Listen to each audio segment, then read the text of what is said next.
All right, Jane, before we got started, I was looking at your LinkedIn profile and I've learned that there's something funny happened recently as you were speaking in public. Maybe not funny for you, I don't know, but that you had your trousers split open at the back as you were speaking in public. So did It that wasn't happen if you yeah. it wasn't actually during my speaking, thank Okay. goodness. It happened after I'd finished when I was back in the audience. But yes, my trousers split open at the back in a room full of over 200 people, where to leave the room, I had to wrap a scarf around myself and walk next to the stage in front of the audience to leave. Unfortunately, maximum three people would have noticed, one of which was my mum.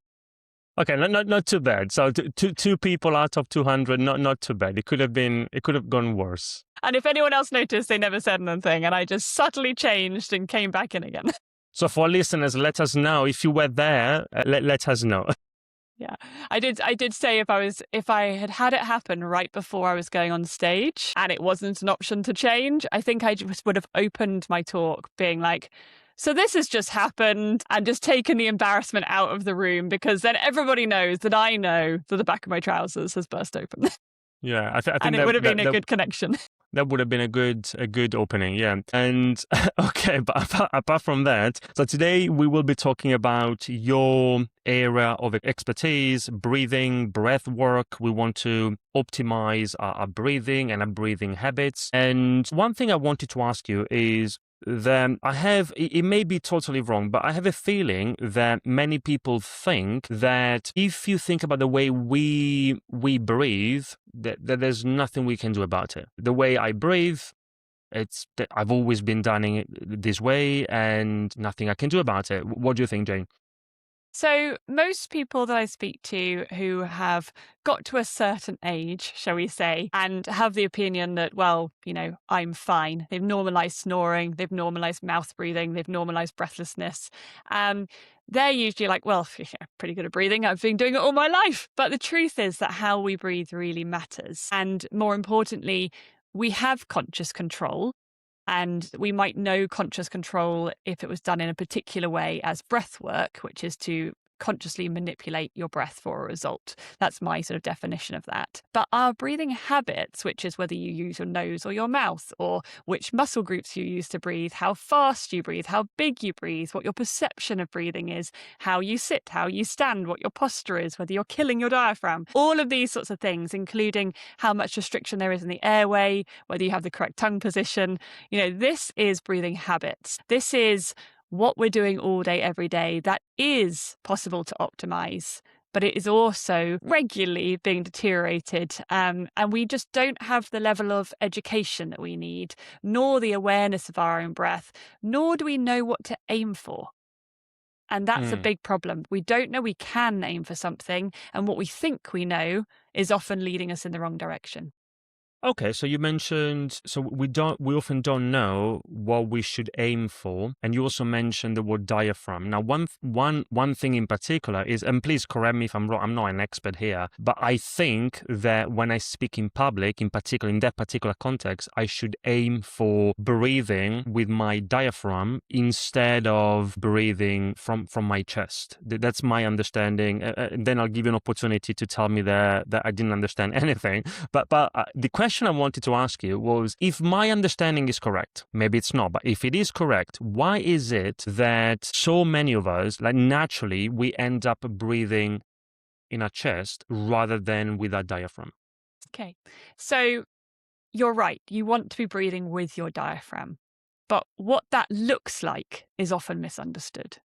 So the clue is in the diaphragm, yes, but when somebody says diaphragm, they might think of it as belly breathing, Mm. or a sort of a large expansion, or a fill it all up breath, or a big looking breath, for example. And these are all potentially incorrect versions of it. So what we find is that because people have heard things like belly breathing, they bloat their belly out, which is their backup muscles from their belly, not their diaphragm as the main mover. So what we're looking to do is kind of isolate where should you feel movement if it's your diaphragm, not your diaphragm plus a load of backup muscles that we're trying to work with.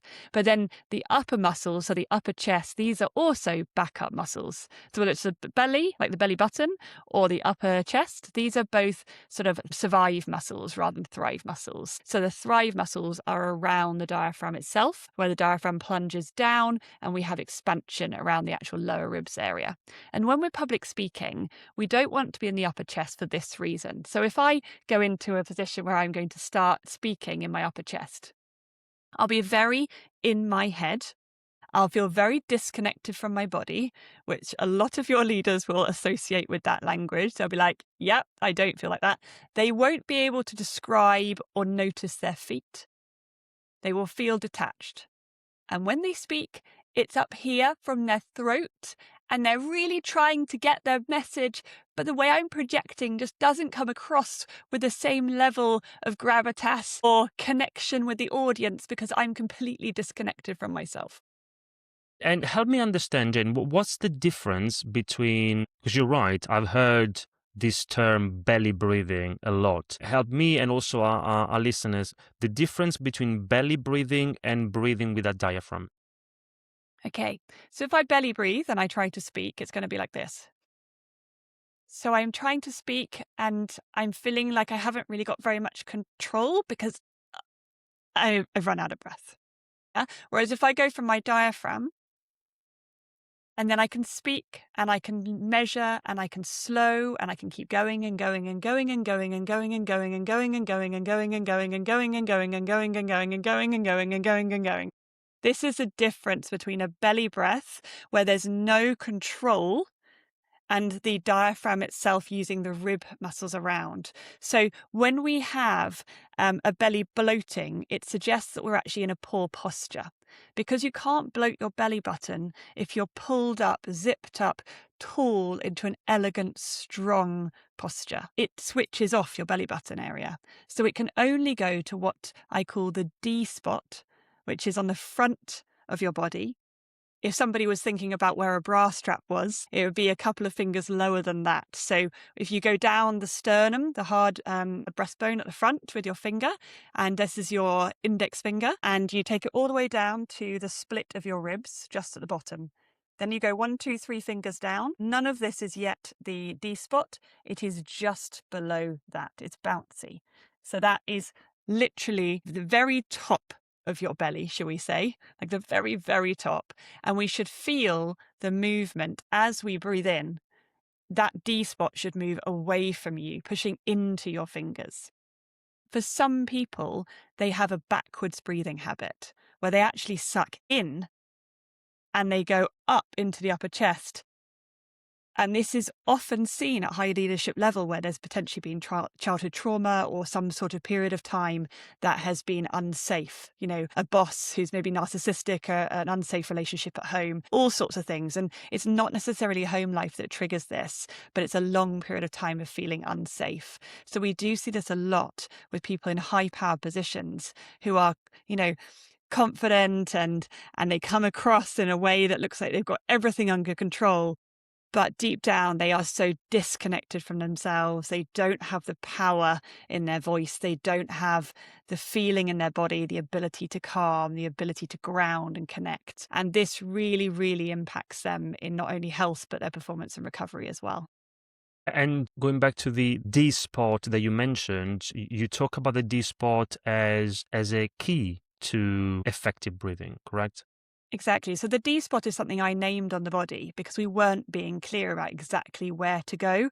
If I said belly breathing, you might just go to the top part if that was your natural way of breathing, but the likelihood is you'd be aiming to bloat the entire belly from the belly button, which is what a lot of people have learned from yoga or, I don't know, some NHS document written out on an A4 piece of paper. You know, it's either described to them in a way that they've perceived it that way, or somebody's perceived it that way in their training and then taught somebody.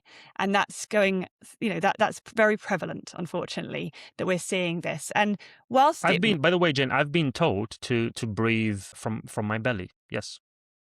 Yeah. And this is what's worrying, because actually it's really unhelpful.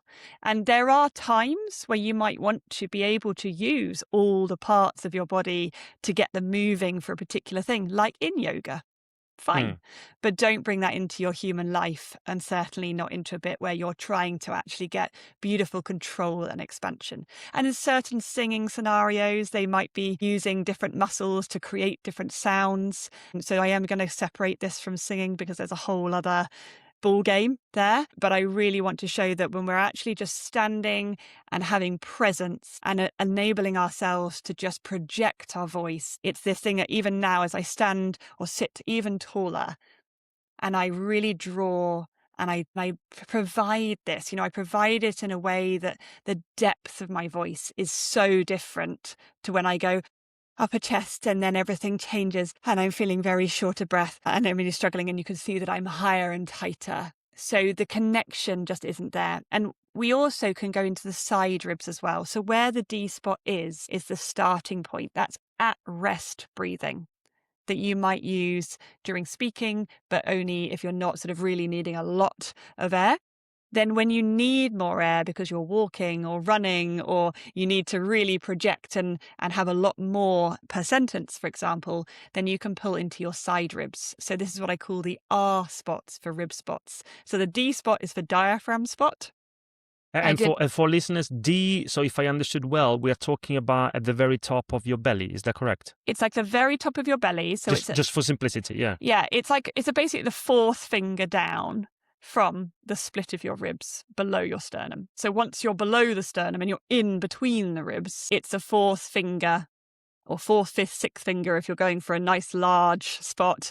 So you can feel it push away as you breathe in and draw back as you breathe out, because the diaphragm is plunging down and you can feel the movement, but you're not working too hard by opening all of your side ribs, because you don't need to work that hard. It's about efficiency and stability. So when we have that D spot, it gives us just enough air. But as we start to speak, we might also pull into the side ribs, which are either side of the D spot at the same level. And that's when they can expand sideways. So you're effectively going forward, side, and back slightly. And you can get that beautiful control, and it's like an accordion. You can just play with this sizing, but the control is there, which it isn't in any other backup muscles.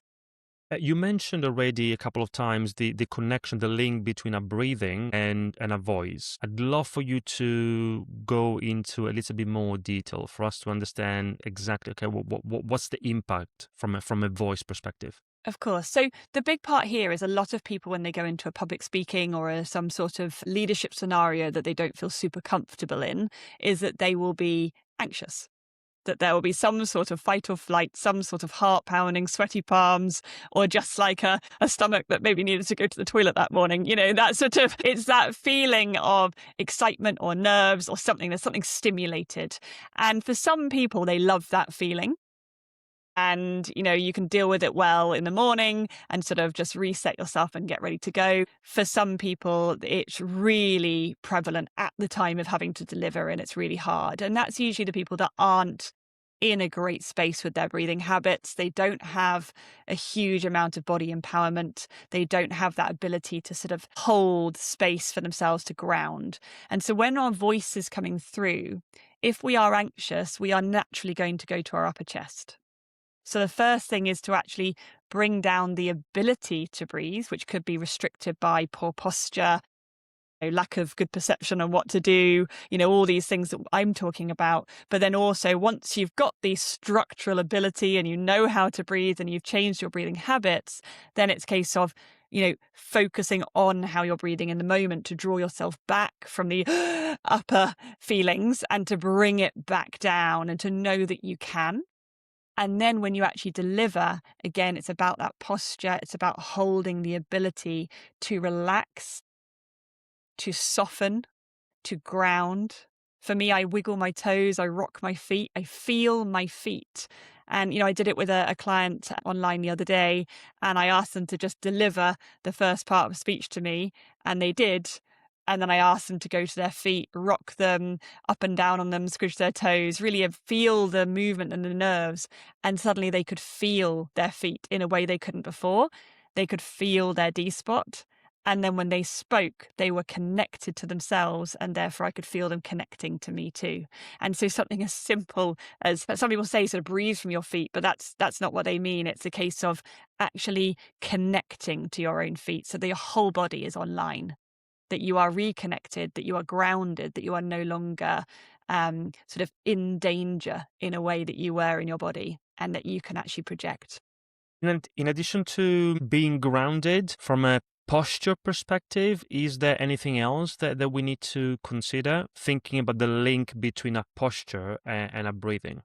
Yeah, so it's quite interesting because I split it into different types of people, but those who, for example, have busy brains often show up with something called hypermobility. Now, they might not even know that they're hypermobile. They might not be fully hypermobile, but there might be some sort of extension or change in their posture. So if somebody's thinking, yes, I have a busy brain, whether you put a label on yourself or not is not the point.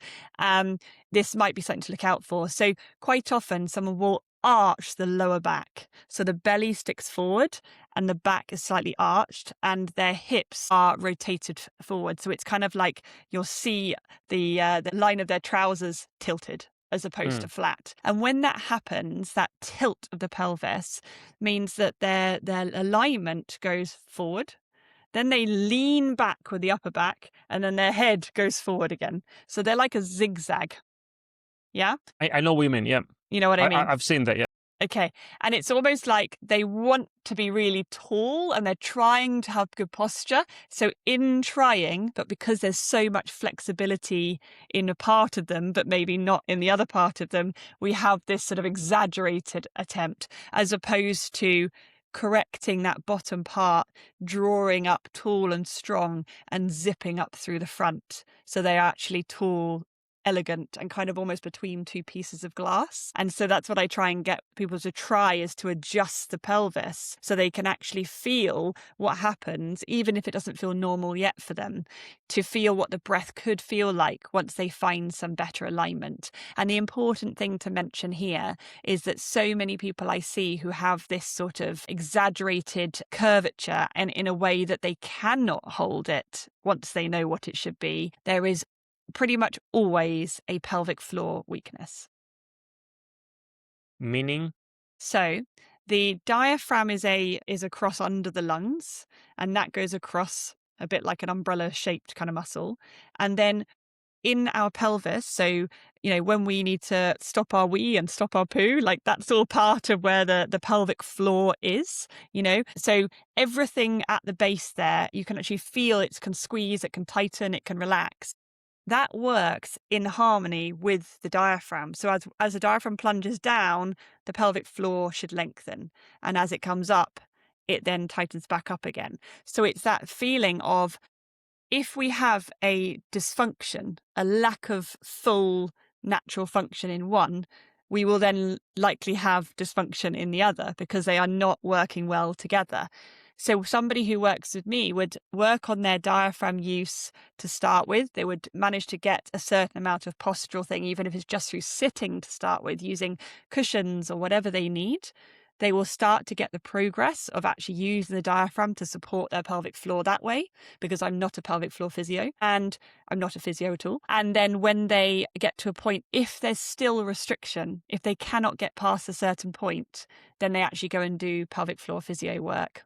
And they get an assessment and they do that, because then they can unlock that chronic tension that's preventing them getting the full ability to use the diaphragm through as well for the breath. So someone who's doing sport or an athlete or something like that really wants to obviously get that maximum movement, but we all should for our health too. And we're in a country in the UK where, especially for women, considering how much childbirth and things there is, we don't get the support we should have. Like, this is not normal in other countries, that you would never go and see someone pull your pelvic floor. And yet, men also have many issues with their pelvic floor as well, this tightness, this weakness. And it's not about, whether you're wetting yourself. It's like things like a stress wee, where you might go to the toilet, go to bed, you're lying there thinking, I need the toilet again.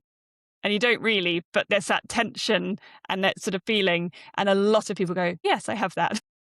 Well, for example, stress week. I remember when I used to play football.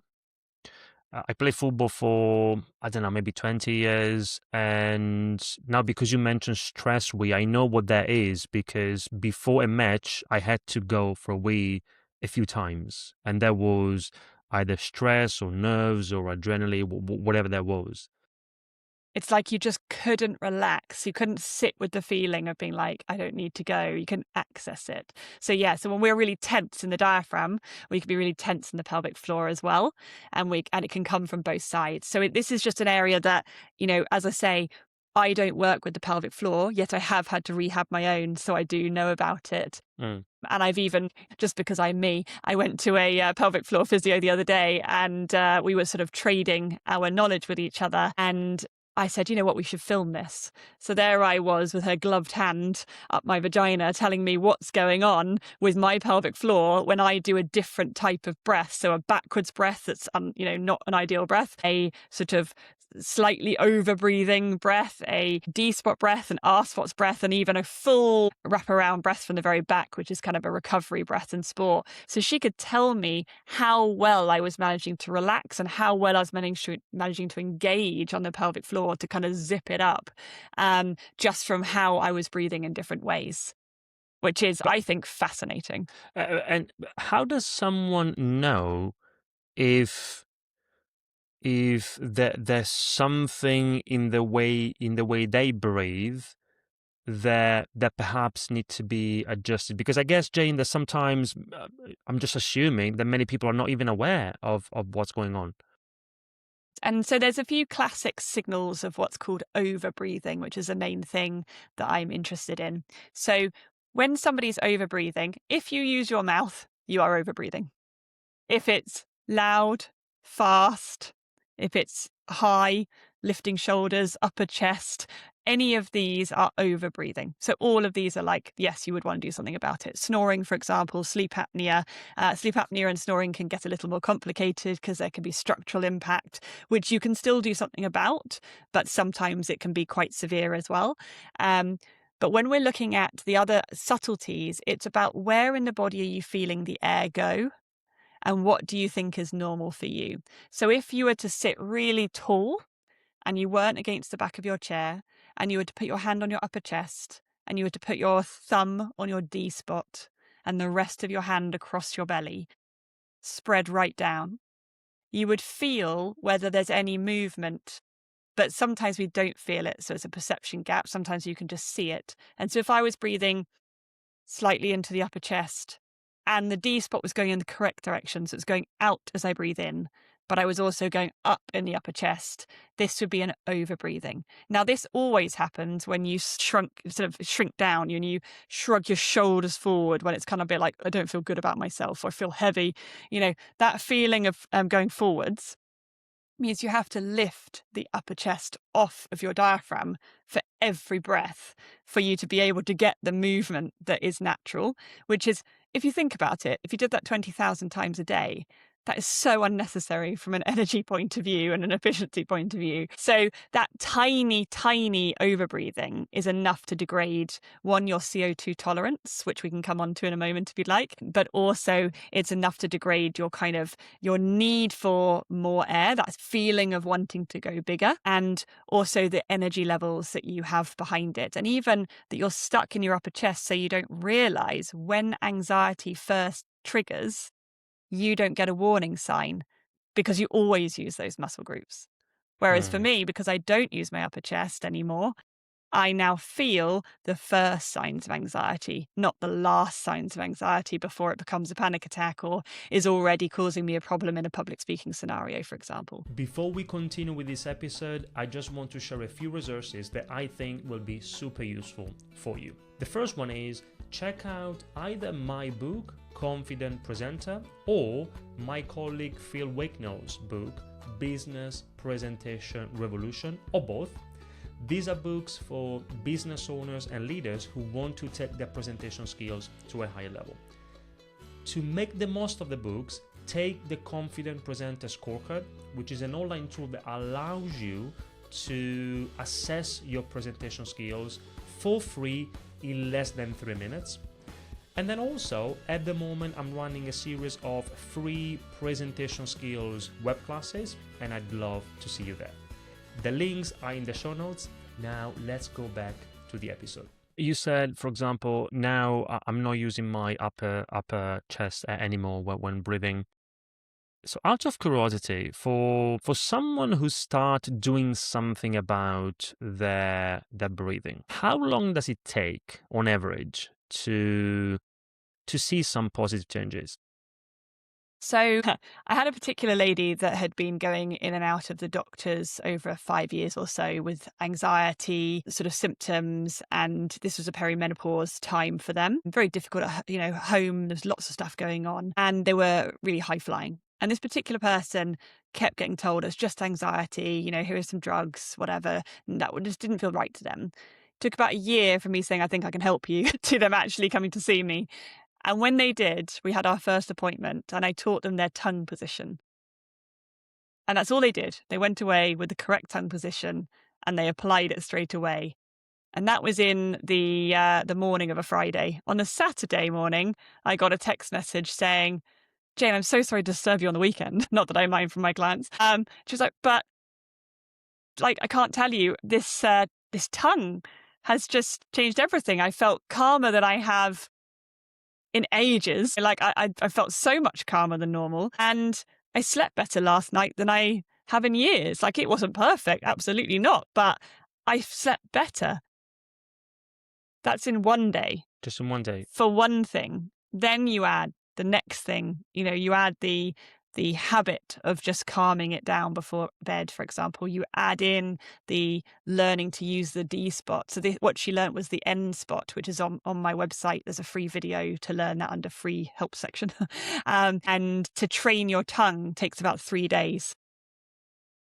And tell me more about this. What do we need to consider when it comes to the position of a tongue? Sure. So the tongue's quite a big topic, so I'll try and keep this concise. But effectively, our tongue is what should be in the position that it's meant to be in from being a baby. So when we breastfeed, for example, we work hard in order to get the milk versus bottle feeding that's a bit too easy for our functional development. And when we suck hard, the tongue is pressing on the roof of the mouth in order to get that nipple right to the back in the soft palate. So when we do that, we are strengthening the tongue and we are forming a better sort of structure around the face. Then when we chew as well, and we're using the tongue properly and swallowing with the tongue in the correct position in the roof of the mouth, we are again improving that development, that space and structure for our jaw development. And then we want the tongue to stay in the roof of the mouth, not be put out from things like dummies or pacifiers or bottles or thumbs or whatever that get in the way of the correct tongue position. And when our tongue is able to get in the right tongue position, which incidentally is funny because all of those things are to soothe, which the tongue can do for you. But when the tongue is in the correct position, it acts as a brace. So it's actually forming your face wider and more forward. So you have a larger airway where the roof of the mouth has not gone upwards because your sides of your cheeks have gone inwards, and therefore the roof of your mouth has to go somewhere. If you're crushing from both sides, it goes up into your nasal cavity, and the whole airway down the back ends up smaller as everything comes further back.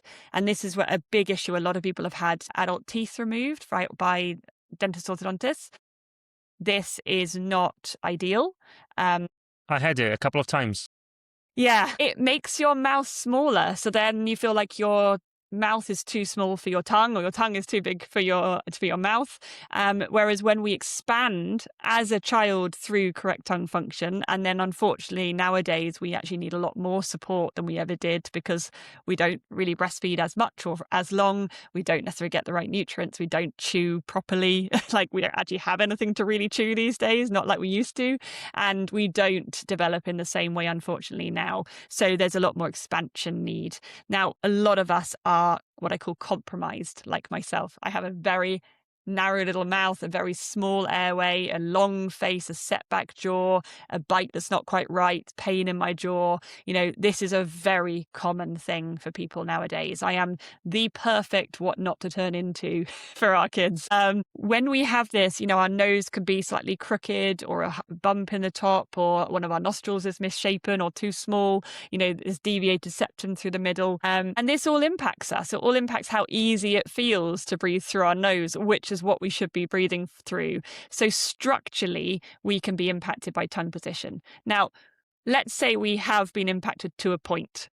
It's even more important now for our tongue position to be in the correct place. And sometimes, unfortunately, for those of us with much narrower faces and narrower mouths, and there's just not the space. So we sometimes feel a bit sort of origamied into there, or, it's not quite in the full position it would be, but it's the best we can get. So what we try to do is N, and the tip of the tongue, so the upper side of the tip, not the very, very end, but the upper side, as you say N or N for no, that tip goes into the roof of the mouth behind the front teeth, but not touching them, ideally. Obviously, if someone had lots of teeth removed, it may well be touching your front teeth because everything's been drawn back. And when it's not touching the teeth and it's in the roof, once the N is up, you then lift the rest of the tongue up. So the rest of the tongue creates a seal in the roof of the mouth between the teeth. And for example, mine slightly overlaps my teeth because I just don't have space, or it's sort of stretched right up. And the roof of our mouth for someone like me is very high, so it doesn't always feel great to have it right on the roof. And then adding into all that, we can have partial or full tongue ties, which is this band underneath the tongue, this sort of stringy bit that we can see. For some people, it's really thick. Some people, it's really stringy. You can stretch this and get more function through what's called myofunctional therapy, which is to actually learn the function of your tongue to improve your posture of your tongue and the use of it, which I highly recommend. There's lots on YouTube. But this is an area where we don't really get educated on the usage of our tongue, because now we can just sort of go, oh, well, and there's no judgment on parents if they don't choose to or can't breastfeed. But, we weren't told beyond, great, your child can now live with formula. We weren't told that there are other aspects to breastfeeding and the benefits of it for our function. And I think this is one of the bits we're getting to now, which is, well, what do we do and when do we change? So with our tongue posture in the correct part of our mouth, in the roof of our mouth, not so far back that it's on the soft palate or the airway, because that will close off the throat. Instead, it's just up in the teeth section, which is the hard palate. When we open our mouth and block our nose, we shouldn't be able to breathe through our mouth. Then it's in the correct position. It's created a seal. We then close our lips with that tongue up. Allow everything to soften, so stroke the face, stroke the neck, allow yourself to stop holding any tension. And even the tongue doesn't have to be forced through the forehead. It can be slightly, up, but gentle. And then we notice the air flow through the nose. And as the air comes backwards through the nose without any effort, we can see how silent, how calm, how easy, how gentle, how subtle, how spacious it might feel. But then we can compare it to keeping the lips closed, but just drop the tongue heavy to the bottom of the mouth. This is what a mouth breather does. I'm doing it now because I'm trying to listen and do what you are describing. And as soon as I've done that, then naturally, I had to breathe from my chest. When you dropped it down? Yeah. Yes. So when you drop it down, it suddenly gets tighter, faster, more restricted, less gentle, less spacious, less calm. And that can be anxiety triggering, and it changes the pressure as well. Now, we want to have this smaller hole of the nose, but we don't want it so small that it's like, we don't want to go into such a panic. And when we're already small, and we make it even smaller by dropping our tongue, that whole airway down the back is closed up because the tongue has literally gone into the throat. So if you think about snoring as an example, if I put my tongue down on the bottom of my mouth and I open my mouth up and I just bring air in really fast, yeah, that's still trying to breathe in through the nose, but it's slamming against my tongue and opening and closing it. Whereas if I keep the tongue up in the roof of my mouth and breathe in hard and fast through the nose, which is still too hard and fast, but I get this. Mm. There's no Yeah. reverberating of the tongue. And even we can tone up the airways and the soft palates and everything. So, as part of the course that I do to retrain, I actually teach about the fact we can tone these things as well. So if somebody is a snorer and wants to improve the airway that it can hold itself open, especially when we put weight on our neck or on our tongue, if we put weight on, it goes on top of our diaphragm, our tongue and our neck, which is, it's a factor towards worse breathing, but it's not the only aspect. And it's not about weight shaming here. We all fluctuate. This is life. But at the end of the day, if somebody's struggling, if they're thinking, what can I do? You can do all the other things as well. You don't just have to go to the doctor and be told that you have to get rid of weight. Yes, it will impact you, but you can also structurally support yourself from the inside as well. Train your tongue position and be in a much better space no matter what your body shape as well. I'd like to go back to the links between breathing and a few other things, because there's one more that you talked about at the academy, which I found really interesting. So we've talked about breathing and voice. We talked about posture and breathing. If I remember well, Jane, you talked about the link between storytelling and a breathing. If I remember well, you said that when you tell a story, for example, you give a presentation and you tell a story, then naturally, and I'm sure that I'm oversimplifying here, but naturally your breathing improves as well. Is that correct? So it depends. But I think that, like I said before, about feeling like you're in your body and you're grounded and you're connected to yourself and therefore being connected to an audience. I think when we go down the storytelling route, we connect with something in ourselves. And we're not just in the thinking head, we're in the feeling of it. We're connecting with something that even for somebody who doesn't quite understand what I mean by grounding or connecting to their own body, they're just like, sorry, what? You'll know that if you tell a story, there's something special about that. You feel an emotion, a connection. There's something deeper than if you're just presenting facts or, rabbiting on about something. And that is really powerful. So, but also that story helps you connect with your audience as well. And storytelling is a real skill. It takes time to be a great storyteller, but even a simple everyday story, something really small, something really just that helps to contextualize or helps to make people feel like they're there. That can be a very powerful technique to ground yourself in that moment, but also your audience to be connected to it as well. Yeah. And is there something we can do, say, for example, 30 seconds, 60 seconds before? I mean, like, for example, you said a few days ago you were speaking at an event, a conference. Is there, or maybe I can ask you, like, is there anything you do, maybe a few seconds, a few minutes before your talks, your presentations, from a breathing perspective? So I think this question is interesting because it's what people want to hear. Mm. The truth is, I don't believe it's about the 30 seconds or the 60 seconds before. Yes, that's important too. And what you do right before does matter. So if you've got nothing else, obviously you want to focus on that. But let me just take you back to what I think is the precursor of this. When I wake in the morning, I'm aware I have an event. I'm excited about speaking because I really enjoy it. Some people are going, "Ah!" This is not good. So I do think that mindset in this point and framing it and visualizing it well before the day is a very important part. To visualize it going well, to visualize how you want to feel. So I visualize the night before. I don't script my talks. Even my TEDx wasn't scripted. I had 6 bullet points to structure it. That was it. Was So that just 6 bullet points? 6 bullet points. I trained for a year Mm. in terms of skills and public speaking and 4 minutes to make up a story and then just go. Like, that was my training. It was one of the best things I ever did, was learn how to storytell with 4 minutes preparation.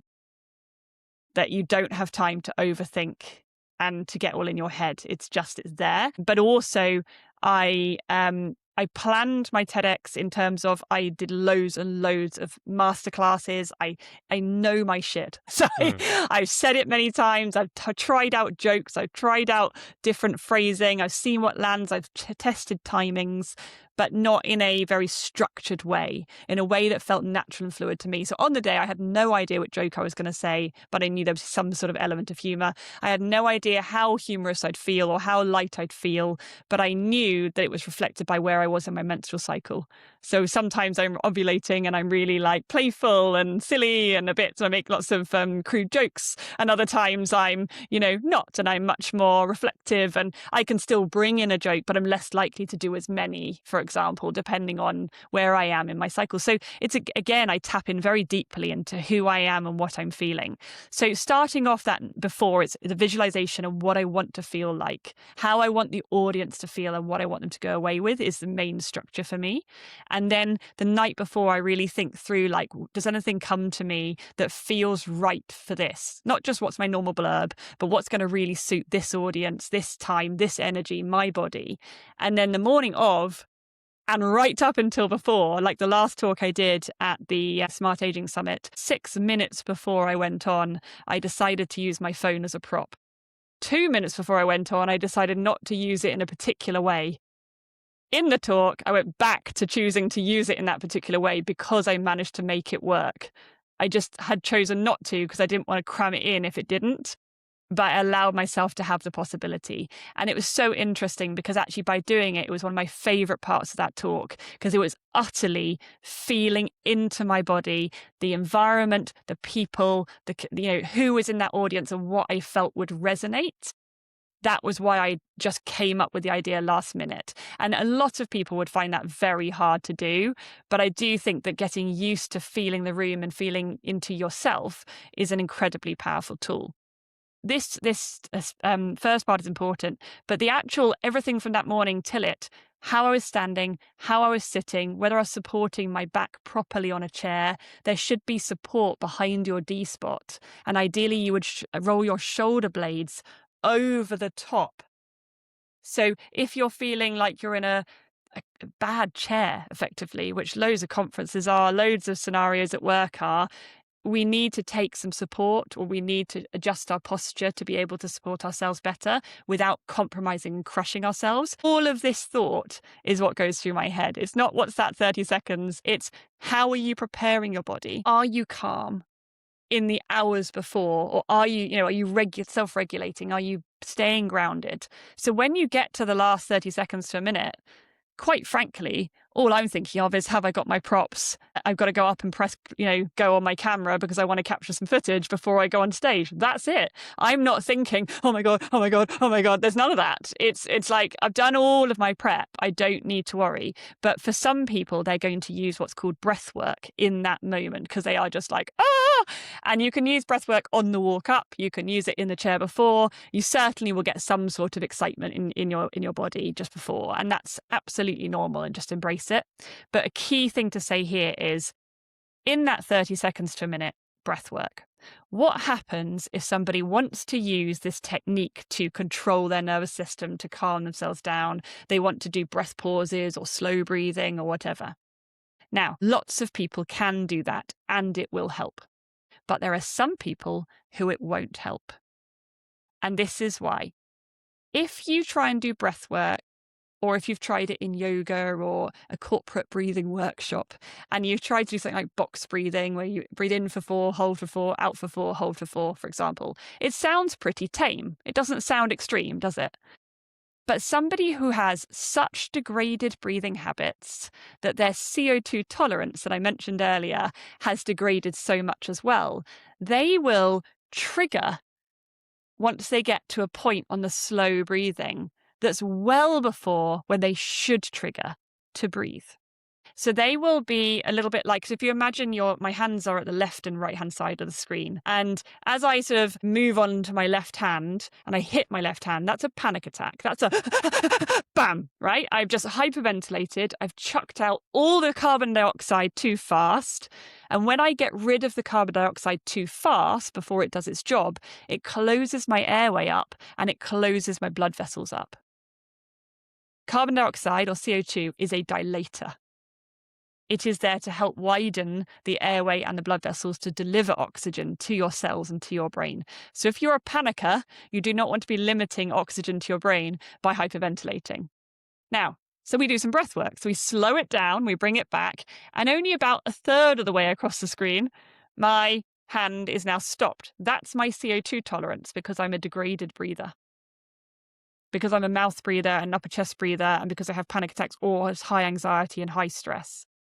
Now, if you're right in the really close part, you'll most certainly be having panic attacks. And if you don't, but you kind of do, but you don't because you've changed your life will be getting smaller and smaller. You will turn down opportunities to speak. You will turn down networking. You will turn down parties. You will turn down things that stimulate you to the point of panic attacks, and your life gets small. And the people who listen to this will know who they are. They will realize that actually, yes, I've been limiting myself from things I either used to enjoy or used to be able to do or have never really felt comfortable to do because they are stuck in that zone. It's like being in the empty fuel area, that little red zone of your car, and never leaving it. You never, ever live anywhere less dangerous. It's just anything can always go happen. It might not, but it's quite likely going to. Now, when you move your CO2 tolerance away back to the other side of the screen, you're now in a spacious zone. You can sort of flow back and forth in the middle without hitting either end. There's no need to hit a panic attack because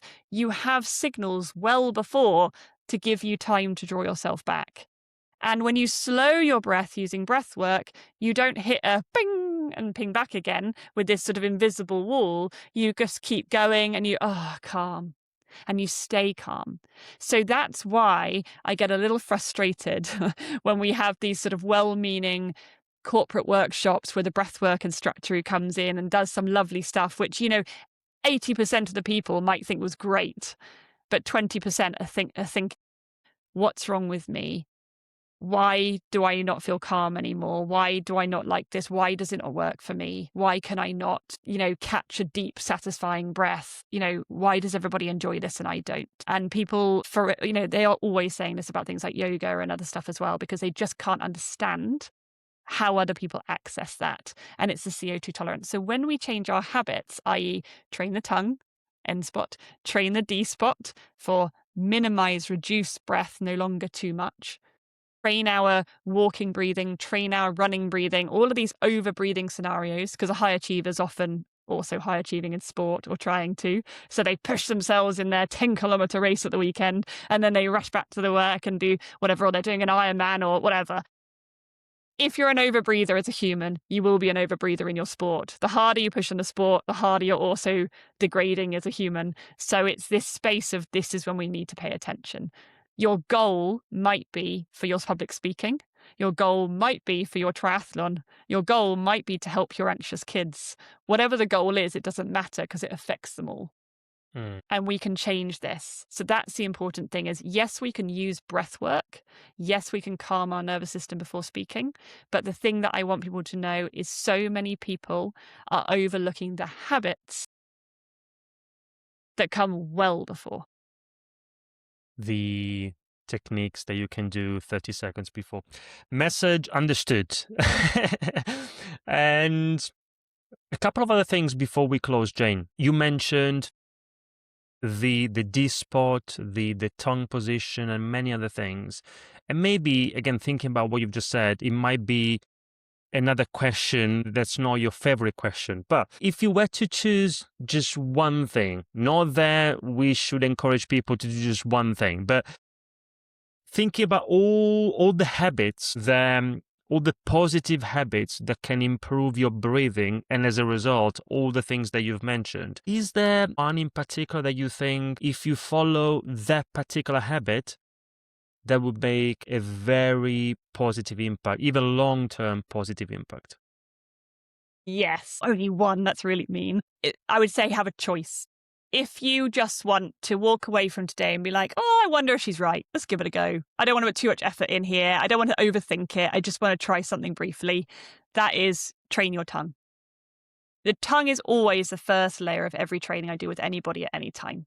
In my opinion, when the tongue works for you and you realize it's not just nonsense, then you'll probably be more interested in look at the second bit anyway. But the tongue will give you the ability to stop taking unfiltered, dry, cold, irritating, unfiltered air with viruses, bacteria, particles, and allergens in it. It will help you improve things like your hay fever in terms of how much you respond to those allergens and how much you're actually taking in unfiltered. It will help you with your sleep quality. It will help you with your anxiety levels and stress levels. It will help you just in terms of how deep your air can go because the pressurized nature of that nasal breathing. It will help you with that saggy bit under the chin that everybody doesn't really like when it falls down, because your tongue, as it goes up and down, actually can be seen on the outside. So, from a looks point of view, some people like that. It will help your posture throughout your whole body. You are connected from your tongue to your toes through fascia. So you are impacting your entire alignment just from your tongue. Okay, so that's it. You gave me one Yeah. thing. Okay, so Yeah. something to consider. But if somebody is a backwards breather, do not overlook the D spot. Okay. Everybody should do the D spot. But if somebody's a backwards breather, they do not want to not do something about that. And I just want to make sure that this is clear for me and for our listeners. A Becksworth breather, maybe you told me, remind me again. A backwards breather, so your D spot should move away as you Okay. breathe in. You might be a slight overbreather with slight increased function, like movement other places too. It's not ideal, but it's not as bad as, and we do want to retrain that, of course, but it's not as bad as somebody whose D spot goes the other way. So if Okay. somebody breathes in and their D spot moves in or in and up as their upper chest goes up, this is somebody who has a complete flip on how they're using their body to breathe. They're completely upside down, effectively. And this causes major, major problems if it's left too long. Somebody might get by, but as soon as they, have a death of a parent or a divorce or they hit perimenopause, this is like the final straw, and then everything goes to shit. It's the time where their health plummets, or they just can't cope at work anymore, or they start having panic attacks, or they can't run their marathons anymore. Whatever it is they care about, those things with that habit that is unchecked can cause major problems. So it's a very important one. And that's why I'm a bit like, yes, one, but this person needs to know this. And I really want them to look into it further. Perfect. And Jane, I didn't tell you in the past, but there's one thing in particular that I like so much about your work, or thinking about your various projects. And I don't know if maybe it's a small project that you've done, or maybe it's a big thing.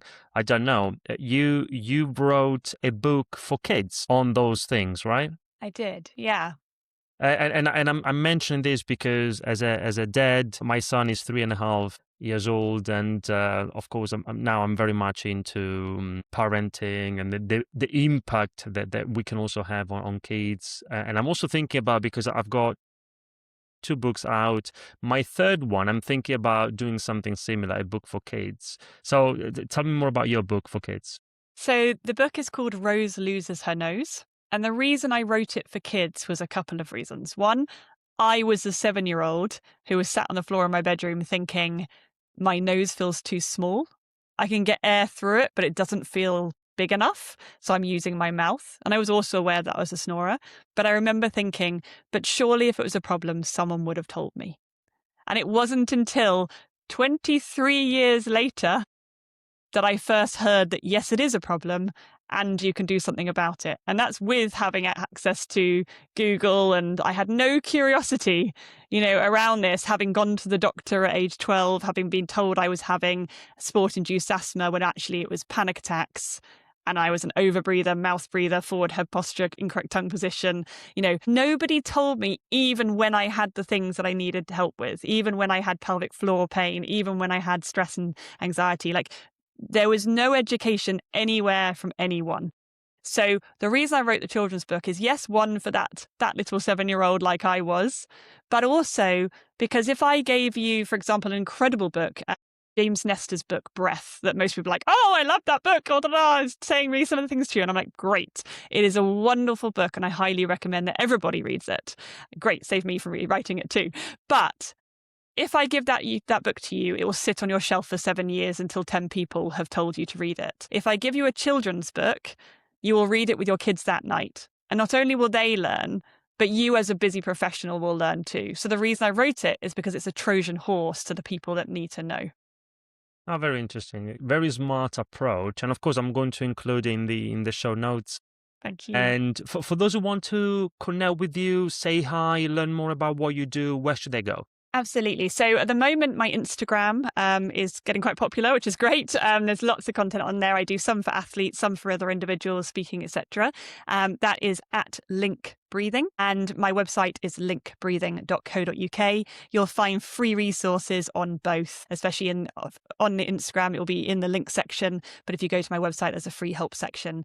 And I really am on a mission to spread this education, to lead global education on optimal healthy breathing habits and breathing retraining in a simple, accessible way. So if anybody can help me with that, I am always grateful, because I've got the knowledge and I've got the drive and the passion, but I don't always have all the doors.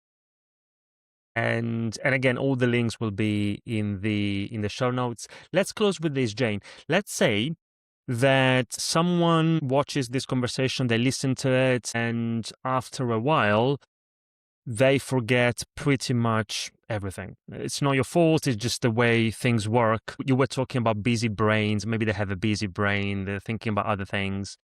But let's say that they remember one thing. And if they remember that thing, you will be happy.